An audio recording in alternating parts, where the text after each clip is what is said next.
Hi viewers, welcome to our channel. ప్రస్తుతం మనతో పాటు ప్రముఖ పొలిటికల్ అనలిస్ట్ తిమ్మంది రామారావు గారు ఉన్నారు. వారితో ఒకసారి మాట్లాడదాం. సార్ నమస్కారం.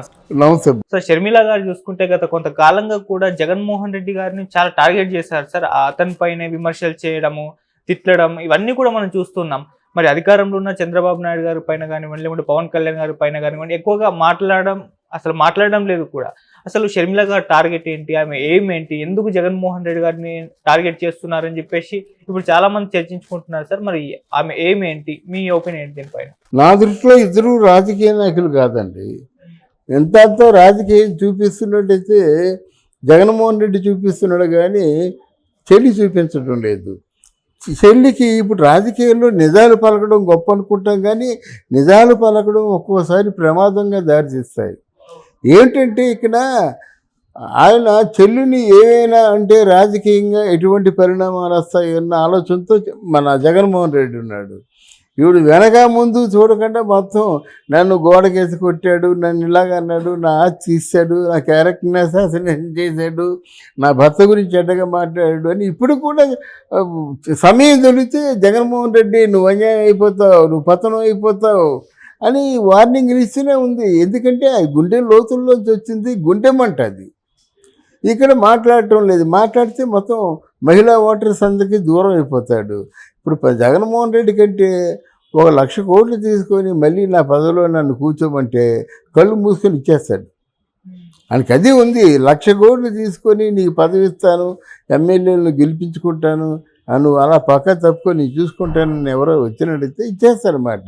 అది అంటే పదవి పట్ల అంత దురాశ, ఆశగా దురాశ.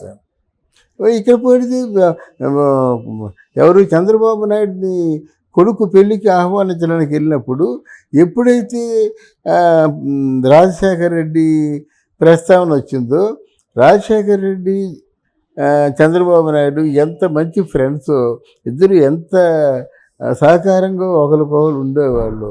ఇవన్నీ చెప్పుకుంటుంది నిజాలు బయటపడ్డాయి. ఇక్కడ ఈ మాయా నిజాలు కాకుండా యాక్చువల్గా వాళ్ళిద్దరి మధ్య జరిగిన సంఘటనలు వచ్చేసరికి తర్వాత ఒకటి చెప్పాడు, అమ్మా నువ్వు నా స్నేహితులు కూతురివి, నీకు ఏదైనా ప్రమాదం జరిగినట్టే రా నేను చూస్తాను అని ప్రామిస్ చేయడం చాలా గట్టిగా ఫీల్ అయింది ఆవిడ. తర్వాత పవన్ కళ్యాణ్ నిశ్చితార్థాన్ని రావడం, అక్కడ సందడి చేయడం, తర్వాత అక్కడ పెద్దన్నలాగా అక్కడ ఉండి సందడి చేయడం, ఎంటర్టైన్ చేయడం, ఇవన్నీ కూడా విన్న తర్వాత ఆవిడకి ఒక మంచి జీవితంలో మర్చిపోలేని స్నేహితుడు అనిపించింది. రాజకీయాలకు అతీతంగా రాజకీయం వేరు, తర్వాత ఏంటంటే ఈ పాలసీ మ్యాటర్స్ వేరు, ప్రేమ వేరు అండి, రిలేషన్షిప్ వేరు. అట్లాంటి రిలేషన్షిప్ని చంద్రబాబు నాయుడు ఇచ్చాడు, పవన్ కళ్యాణ్ ఇచ్చాడు. అది తనకు కావాల్సింది. ఇక జగన్మోహన్ రెడ్డి లాంటి నీచుడు రాజకీయాల్లో ఉండకూడదని ఆవిడే చెప్తుంది. ఒక విధంగా జగన్మోహన్ రెడ్డి తన తండ్రి ఏదో దానికి కారణభూతులని కూడా వార్తలు అది ప్రచారంలో ఉన్నాయి. ఆ జోలికి మనం వెళ్ళొద్దు, ఏవో అనుకుంటే దానికోసం కాదు, కానీ ఆవిడ గుండెల్లో బాగా నాటుకుపోయింది అన్నమాట. జగన్మోహన్ రెడ్డి మొత్తం ఆంధ్రదేశాన్ని హిరణ్యాక్షుడు చేప చుట్టినట్టు చుట్టేసి అమెరికా వెళ్ళిపోతాడండి. ఎవడు అమెరికా వెళ్తాడు? ఎవడు చచ్చిపోయినప్పుడు ఎవరికైనా 6 అడుగులే కదా, నువ్వు సంపాదించిన 1,00,000 కోట్లలో 1,00,000 నయా పైసలు తీసుకెళ్ళగలవా? మరి ఏమిటో ఏమి తెలిసే వాళ్ళు అలాగా పేట్రేగిపోతుంటారన్నమాట. ఆ విధంగా ఇప్పుడు షర్మిల కూడా ప్రాపర్టీ తక్కువ లేదు, ఆయన కూడా మంచి పొజిషన్లో ఉన్నాడు, క్రిస్టియన్ ఫండ్స్ వస్తాయి, అంతా బాగానే ఉంది అన్నమాట. అయితే రాజకీయంగా పనికి రాలేదని నాకు అనిపించింది.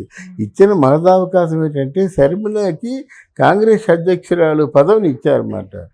పూర్వంలో డి శ్రీనివాసు, పొన్నా లక్ష్మయ్య ఇట్లాంటి వాళ్ళందరూ పెద్ద వాళ్ళందరూ ఉండేవారు అన్నమాట. అలాంటిది ఈవిడికి ఆ స్థాయి చాలదు. ఎలక్షన్లో ఎలాగుండ అంటే ఓ పదవి నిర్వహిస్తున్నప్పుడు కుటుంబానికి పదవికి సంబంధం ఉండకూడదు. ఆ పదవిలో ఉంటూ కుటుంబాన్ని మనం విమర్శించకూడదు అన్నమాట.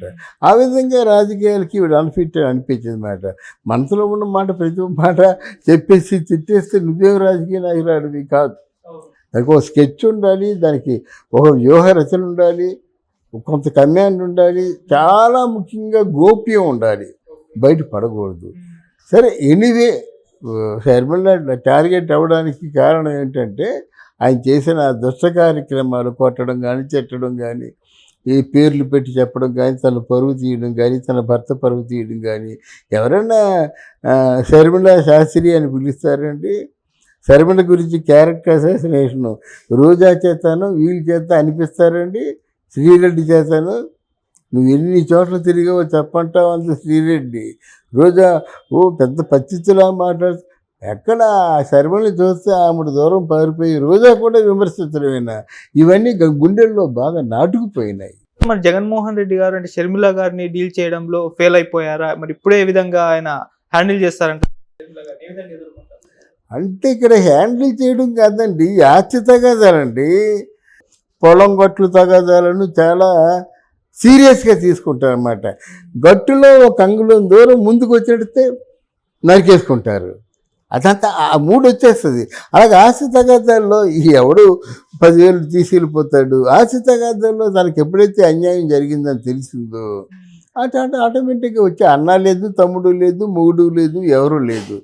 ఆస్తి అంటే ఆస్తి తగాదాల్లో మాత్రం ఎంతటి బంధాలైనా తెప్పించుకుంటారు. ఇప్పుడు మరి వచ్చే ఎలక్షన్స్ నాటికి కూడా షర్మిల గారు జగన్మోహన్ రెడ్డి గారు గట్టి దెబ్బతీస్తారంటున్నారు, నిజమేనా సార్?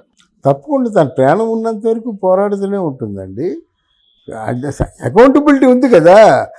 అసలు రాజశేఖర రెడ్డి ఉన్నప్పుడు ఈ ఆస్తి అంటే ఆస్తి గురించి మాట్లాడే సందర్భం వస్తే మొత్తం అంతా షర్మిలకే రాసిచ్చేవాడు. షర్మిల గారు నాన్న కూచి, నాన్నకి అత్యంతమైనటువంటి బిడ్డ, దాంట్లో కూడా పాప అని పిలిచేవాడు. అది అంటే అప్పుడు సందర్భం వస్తే జగన్మోహన్ రెడ్డికి అంటే ఈశాన్ మాత్రం కూడా కష్టపడరా సంపాదించరా అనేవాడు. అప్పటికే లక్షల కోట్లు మనీ లాండరింగ్ చేస్తాడు. ఆ పంపకాలు అయితే మొత్తం వచ్చేది. ఇవన్నీ ఉంటాయి కదా మనసులోను. ఇప్పుడు జగన్మోహన్ రెడ్డి తక్కువ లేదు. టాటా, బిర్లా, అంబానీ వీళ్ళు ఎలాగ ఉన్నారో ఈయన అలాగే ఉన్నాడు. కాదంటే సిగ్గు లేకుండా నేను పేదవాడిని అని చెప్తాడు. ఇది రాజకీయం అంటే ఎంత చేసుకుంటే అంత అనుభవించాల్సిన అవసరం వస్తుంది.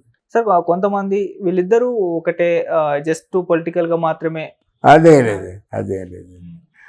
ఇప్పుడు ఒక అన్నయ్య చెల్లిని ఒక తిరుగుబోతని ఎంత మాత్రం చెప్పలేడు, కడుపులో మంటుంటే కానీ. అలాగే ఓ చెల్లి కూడా భారతి గారిని ఇన్ని మాటలు మాట్లాడింది చూసారా? వాళ్ళ జీవితంలో నా గుండెల్లో నాటుకున్న అవమానాలన్నీ వాళ్ళు వెంటాడుతున్నాయి. వాళ్ళు అమాయకులు లేకపోతే పిచ్చోళ్ళు అనుకోవాలో ఏమనుకోవాలో తెలీదు. ఎన్ని విధాలా గొడవలు పడినా సరే చివరికి చేరవలసింది, చివరికి తీసుకెళ్ళేది,